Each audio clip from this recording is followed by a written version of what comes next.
Oh, wow. Yes. Hi, my name is Erin, and I've been an early childhood educationer for about 28 years. And the last 7 years, I've been teaching parents and teachers about positive discipline methods at home with the children or in the classroom. So, the first question which I want to ask you, do you really think Mhm. that learning music at young age, the students who are new into education system, is going to Mhm. benefit their brain or overall development? Yes, well, in my opinion, it helps both areas.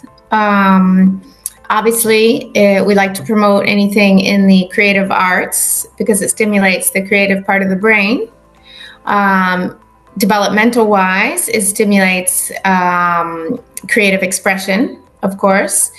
And then what research has found is that it also helps the mathematical part of the brain, probably due to rhythm and patterns that are found in music. So it stimulates that part of the brain, even though they're different, and it has good effects on academics later on. When the students are starting their musical journey, Mm-hmm. parents as well as kids both are confused from where should they start.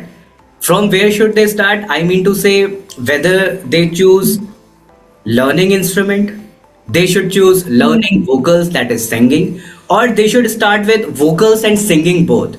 So as per your experience, which one you should recommend? They should go for the instrument, they should go for the singing, or they should opt for both and they should start their journey. That's a difficult one. I would say the child's personality and aptitudes would have to be considered in that. Typically, I usually express that they should start with a musical instrument and music exposure, even from the quite young. But voice would be a good thing too. They just probably have to begin a little bit later. So it could always be start with instruments first, the very young. We're talking threes and fours, preschool age, and voice can come a little bit later because it's all still developing. When you were in your student life, like in your 5, 6, 7, 8th grade, so have you tried something to learn in music? Well, I'm a very unfortunate example. I brought music to my children's lives because I didn't have any music education Okay. to say, which is too bad because we loved music in my house. But well, I'm the youngest of all the children, so my parents are not afraid to say that they just got tired by by my age, and I wasn't enrolled in classes and extras. But my Yeah. older siblings, yes. And they learned the guitar and other instruments, and it was lovely. But I just didn't have that practical experience, although I've always loved it. But So I now hated if that I never had it. So I made sure my children did have it. So sometimes it works that way. okay, so now if you are going to get a chance to learn any instrument, so which instrument you are going to pick and why you are going to choose that instrument? Um, well, I do have a love for the guitar. Okay. And then for the past 20 years, I've been living in Spain. Yeah. And there's a special flair with the Spanish guitar and some Yeah. certain rhythms that they use. And I just love it. It really speaks to me. So I've played with it, but it's not easy. And the adult brain goes, oh, this is hard. Maybe I'm not good at it. I wish I started younger, but it's something I do love. Okay. So when your kids started learning instrument, what you thought before enrolling them into music? Well, again, I came to it with the idea that I wanted them to have something that I never had. And also, what I saw as valuable is reading music. Yeah. Reading the actual music is super valuable. So I wanted to make sure that they would have that exposure. But that came a little bit later on, just playing with instruments and having fun with instruments. The violin and the Suzuki method was really popular for a while. Yes. So I know a long time ago people didn't start with the violin, but now they do. And that was a lovely way to start. And my son in drums and guitar. So Okay, It so was good. just now you mentioned about reading of music. So whenever we play any instrument, so we have to read a particular kind of a notation. In Western music, we call that as a staff notation or staff sheets, right? So Right. do you think if I'm putting a situation in front of you, we are having two kids, both are interested in music, that is, both are interested to learn an instrument. One Yeah. is getting a chance to learn read notation and play, but one is not getting the chance to learn read notation and play. He's only learning the instrument, learning by ear and playing. So what do you think, whose musical power or whose development will be better and faster, the one who is reading the sheets and notation, or the one who is playing by ear and playing the things? Right. My guess would be to do both, and the younger the better. I really do think it's like learning another language. Music is its own language, so I would say the benefit is learning that to read. But again, maybe there's a student in particular that would be a really difficult thing for them to do, and they would do much better playing by ear in the beginning. So the student would have to be considered. But if you could do both, I would say go for it. Now, situation number two, if I'm putting, a kid is involved in learning music and other kid who is not involved in learning music, but both are interested in music. One is getting the opportunity to learn a particular instrument or vocals or singing, but the other one is Sure. not getting that opportunity because of so and so reason. So what do you think? Whose development or overall brain development will be better and faster, ma'am? The one who's receiving instruction, of course, they'll move along faster.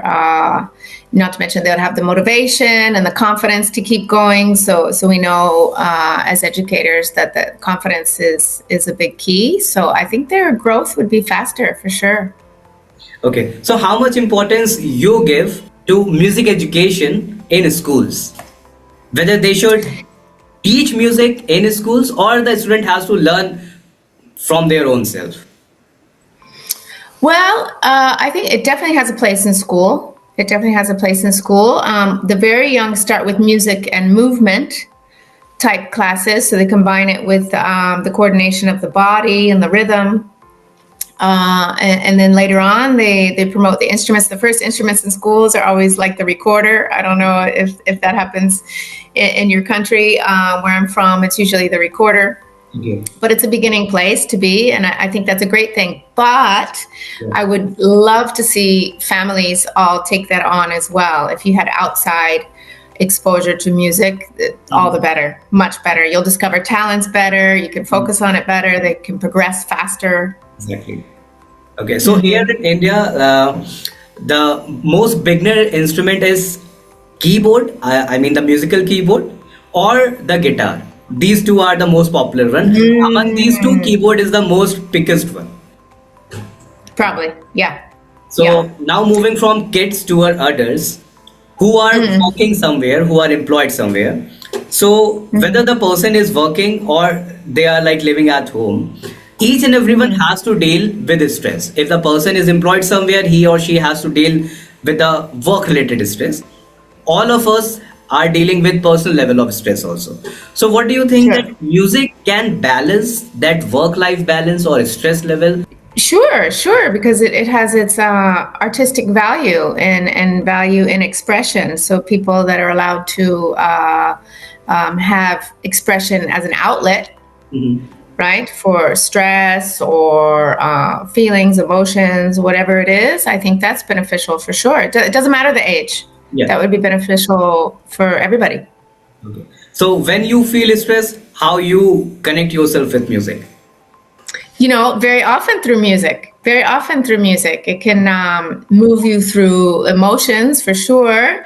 And when you're feeling a certain way, you might look for music in a whole different type of emotion so that you can move through that. And often with movement. So like music goes with exercise or goes with, getting out and taking a walk or listening to music in nature, things like that. So it involves a lot of expression and stress relief. Or even if you think about meditation music or calming music, I use those all the time. So you could benefit yourself on all levels, I think. So, what kind of music you generally listen? Like, or I can say, what kind of playlist you have in your devices? Oh boy, my collection is quite eclectic. Like I said, music was very popular in my house growing up. So I have older siblings, and I copied all of them. So I take all the older generation music and loved that, and then I have my generation music, and then I keep up with my kids' music, and even they laugh and they say, they say my mom has great music taste because I listen to a little bit of everything, but because there's always a place for it in the home. So like if you're cooking, it's a certain kind of music. If you're exercising, a certain kind of music. If we're going to bed and calming down, it's a certain kind of music. So we really do have a little bit of everything. Okay. So, on this, may I know which genre of music is your favorite one? Oh no, I don't know if I can choose. Well, this might not seem fitting, but I really do love like old classic rock and roll. I grew up in a household. My mother interviewed Elvis in college, and I don't think she ever got over it. She could talk about it at any opportunity. So we grew up with Elvis blaring in the household, and then it just grew from there. So some of that old stuff just really speaks to me. I love it. Okay. So, suppose there is a adult person who has not got chance to learn or enroll himself or herself in his childhood with music. So now, what suggestions you want to give that particular person who want to involve herself or himself now when he is in adult's position or he is working somewhere? Right. Well, if they haven't had experience or music education already, I think fear or doubt might play a role in their idea. So if you could break out of that idea and just start with something that they like, start with something, just start educating yourself on something you really like. You like classical music, well, you can start getting into that genre and learning about it and practicing with it, and to try to grow from there, grow with something that speaks to you. And you never know, they could develop all kinds of talents, I think. Okay. So, what suggestions you want to give to the young ones as well as their parents when they are To their parents. when their parents are opting to enroll their kids in music learning process? I would say, instruments, if they can. Start with instruments as soon as they can. Start with reading music. Like I said, a little bit older, they can do voice as well. The options are very large. Way back in the day, they always recommended piano for a first instrument, but now things are more open. People do ukulele is recommended a lot for young people. Yeah. I've seen great results with that. What else? Even drums. Hmm. Drums You is know, if quite the a large parents. instrument. Parents like generally don't keep in their houses. Drums are just Yes, but it's not like that anymore. The soon as they have they have the yeah, headphones yeah. now, and they're electric and they're plugged in. You don't even have to hear them. These days So MIDI drum they're kits are pretty also coming amazing. now. Yes. And the keyboard, like you said, that's very very popular. So all of those are great. Okay. So from your vast experience in teaching field, can you share two most unforgettable experiences of your teaching life, ma'am? Oh dear, in the vein of music. No, no, no. This is a general teaching, ma'am. Not related with particular subject. Oh goodness, there's so many. I think one of them that repeats itself is I've been around to see a lot of the children that I had from the time they were very young, then graduate Okay. from high school, and when they come back and visit you and tell you what they're studying in college and that kind of thing, that's lovely.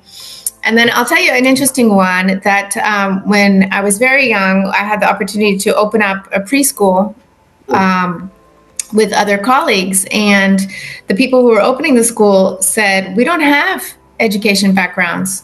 So we don't know what to do, but you can design the curriculum. So as very new teachers, we were very young, we were able to design the curriculum, and we added as much performing arts and music as possible. Okay. As much as possible. And now all those children are in their 20s, and I can tell you there's so many, they pursued the creative arts their whole life. Oh. They were in theater, they were in, dancing, music, all kinds of things, and bands. And it was really, really prevalent. And to me, that was just like a huge, huge recognition of how their early lives, the first 3 years of their life, we had extremely heavy performing arts lessons. And I really think it influenced them because the numbers are huge. We have so many. So that's my top number one. Okay, so this was about the podcast, ma'am. Thanks a lot for accepting my invitation and for giving your precious time to me as well as the viewers who are going to listen this through our social media platforms. Once again, thanks a lot for accepting my invitation, ma'am. In India, we generally Thank say you. thanks like by folding hands like this. Thanks a lot, ma'am. Yes. Thank you to you. Thank you, ma'am. For more details, visit www.88studiolko.com.